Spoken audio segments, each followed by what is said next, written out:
Alright, hello design students.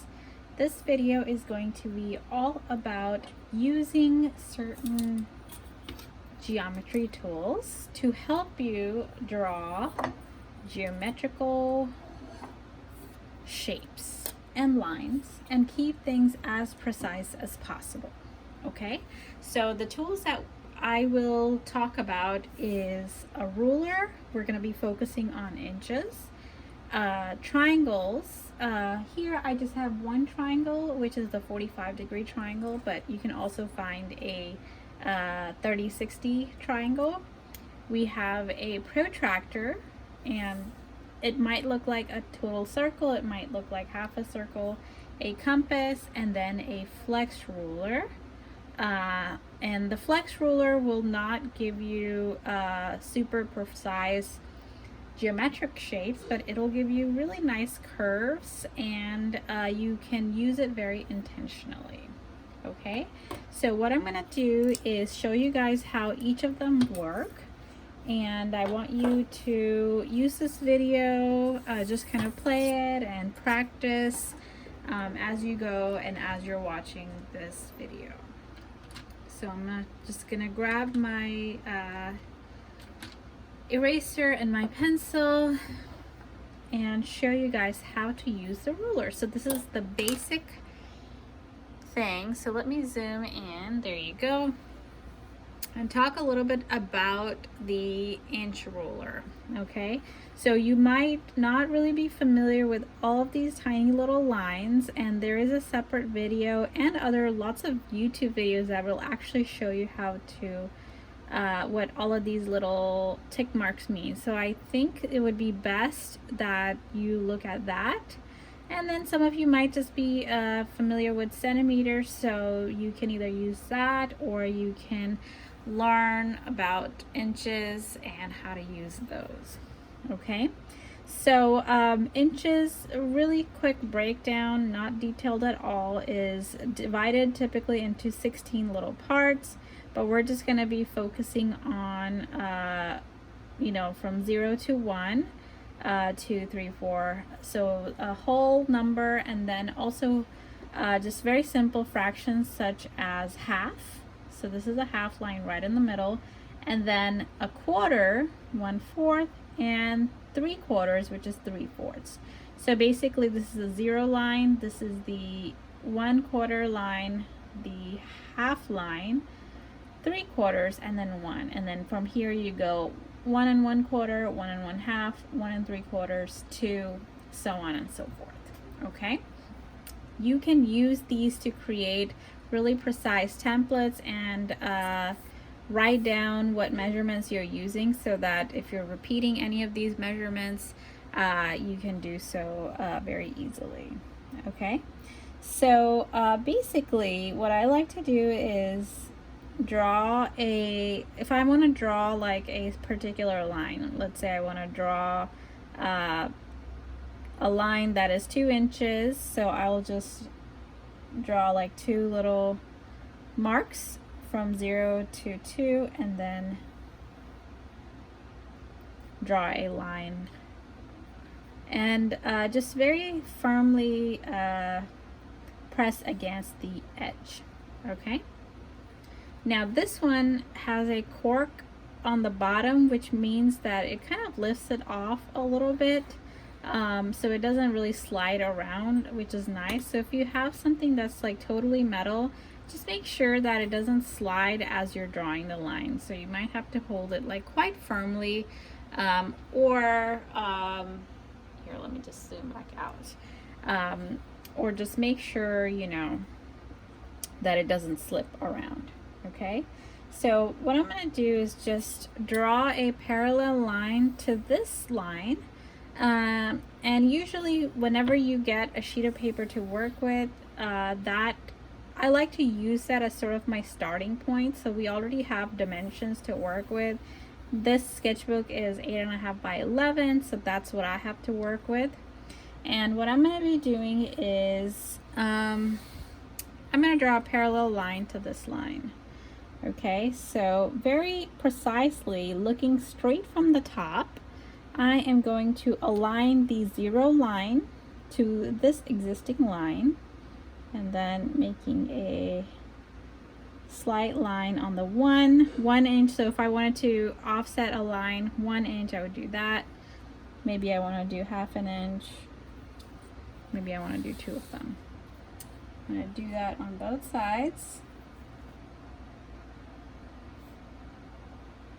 And what I'm doing here is these little marks, I'm drawing them light enough where I can just erase them if I don't like them, or I can erase them like if I want to go over them with a pen or something like that and the pencil is showing through. Okay. So here I am making sure that my pencil lead touches the points that I've created as exactly as possible, and try not to rush this because it's not just about getting something finished, it's about making it look good as well. Sometimes what you can do is just put your pencil on the mark very lightly and then gently just push the ruler up against your pencil, because sometimes like the pencil lead is like a little offset from where your ruler is. So it's all about like trying to get that line drawn as best as possible. Okay, all right, so that's how you use a ruler. The second thing I'm going to show you is how to use a triangle. Okay, so these will give you perfect 45-degree angles. Do not confuse this one with a 30, 60, 90 triangle. I don't have that one with me, but it works exactly the same, but it's just one of the sides is 60 degrees and the other side is 90 degrees. In this case, they're both 45 degrees. Okay, so let's say you want to draw a line 45 degrees from this line. So the first thing you want to do is figure out where that line is coming out of. So there, that's where I put the little dot. Let me zoom in. So there's my dot. And then I'm going to align this as best as possible, looking straight from the top. And then, since my triangle is a little older, it has a rounded edge, so I really have to like use my eye to like extend this line and make sure that it touches that dot. I think I need to move this back just a little bit. Okay. So I'm gonna do that. Okay. And then I can go back with my ruler. Let's say if I wanna make this line like exactly 5 inches, I can do that. So I'm just gonna align it as best as possible, and then I'm gonna go 1, so this is my starting point, 13, so I'm gonna go 1 inch, 2, 3, 4, and 5, and land at 8.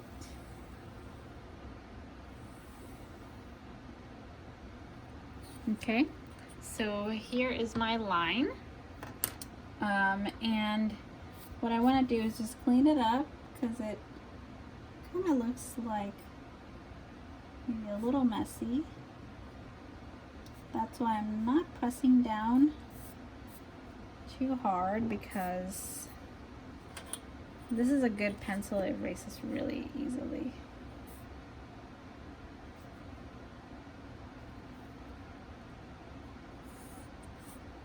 So there's my line.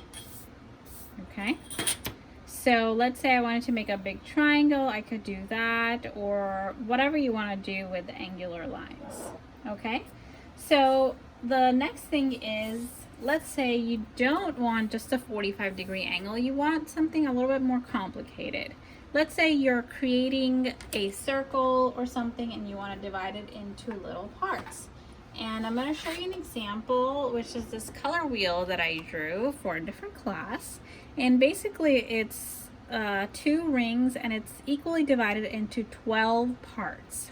Okay, and here's where geometry and fractions come in, and it's a really big part of design. Okay, so I'm just going to erase this so I can draw a circle here. I have like a little brush that I use so my hands don't, sometimes my hands can be oily or whatever. I just don't like to get that on paper. You can either get a brush like that, or you can use a napkin or a piece of cloth or something. Okay, so the first thing I'm going to draw is a circle, okay?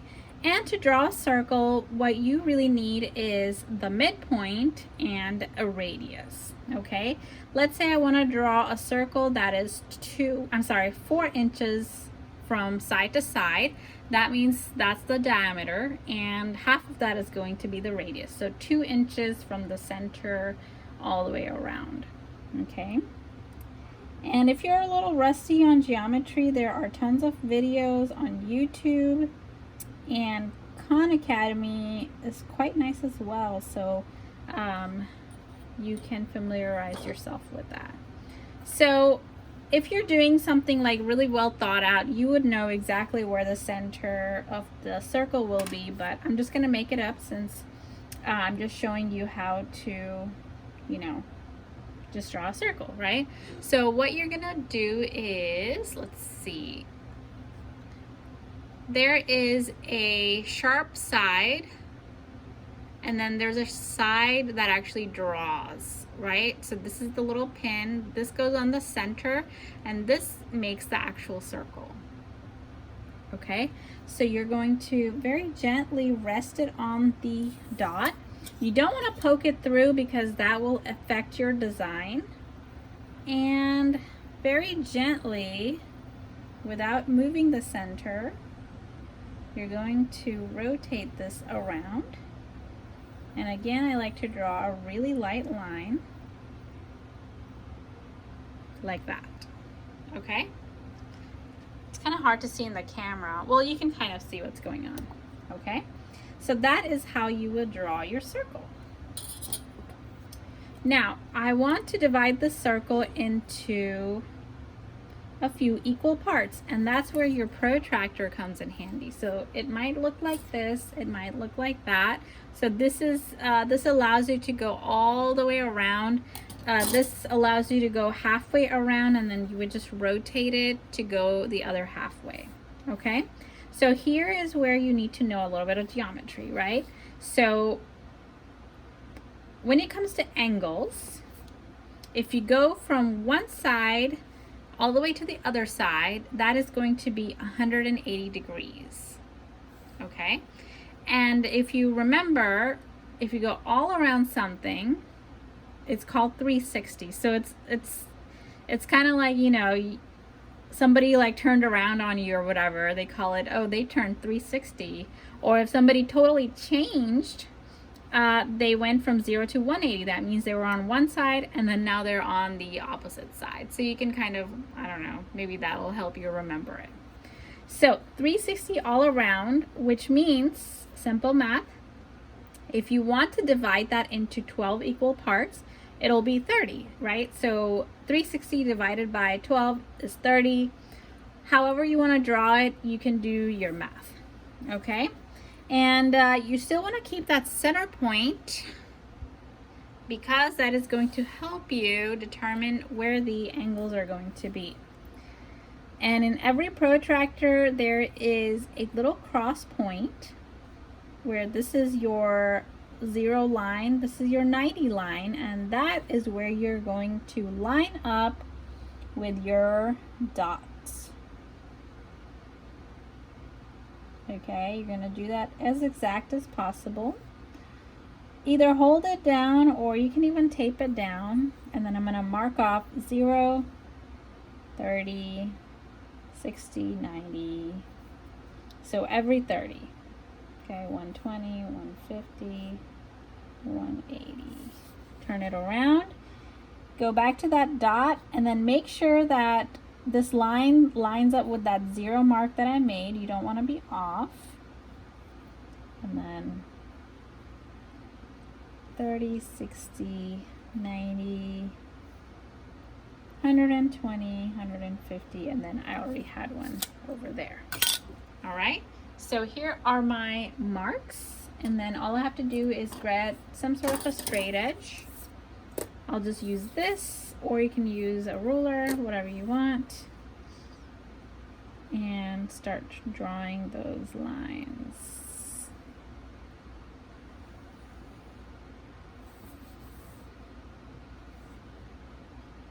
So I'm making a little pie shape.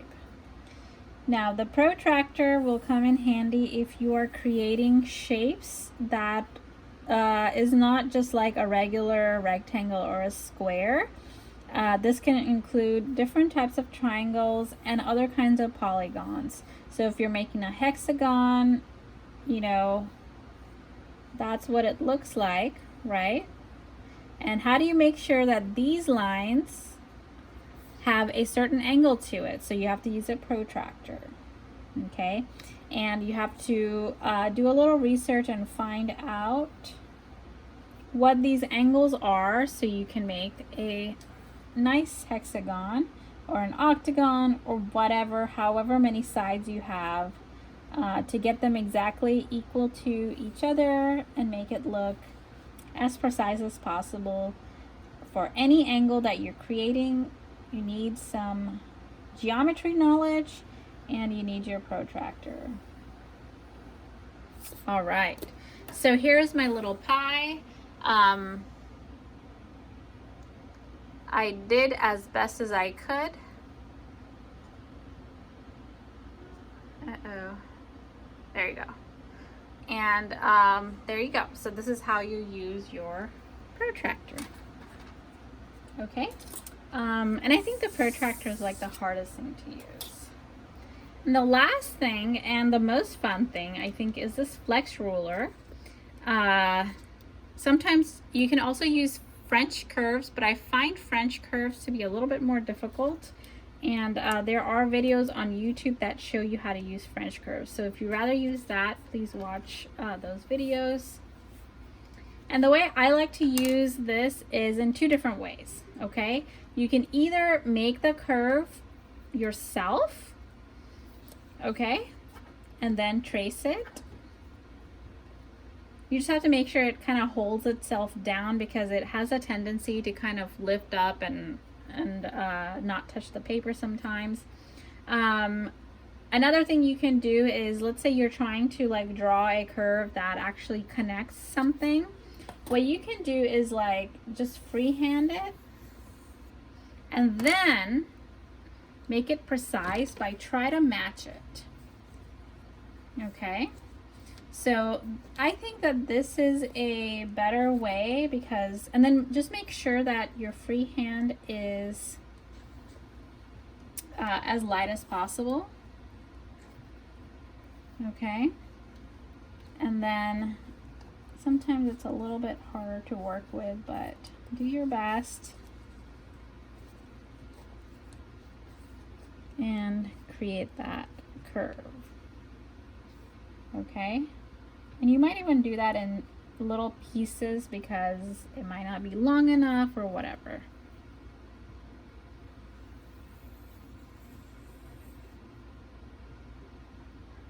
I'm just trying not to move it. Okay, so there's my line. It's a lot more precise and smooth than when I just freehanded it, right?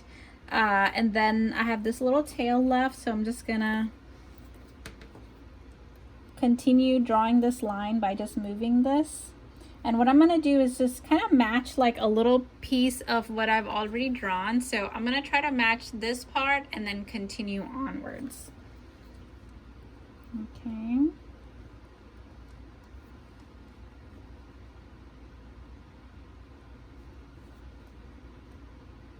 Just like that. There you go. And then you can go back and erase the one where you freehanded. And you're gonna have a really, really nice curve. And you can practice and you can get better to a point where you can draw these kind of lines and use an ink pen with them. Okay, That means try to draw the lines in one continuous go, because whenever you stop, so if you remember, I kind of stop right there. You see, you can kind of tell, right? Even though it's like it gets a little darker, it kind of overlaps a little bit, you can tell what's going on. Okay,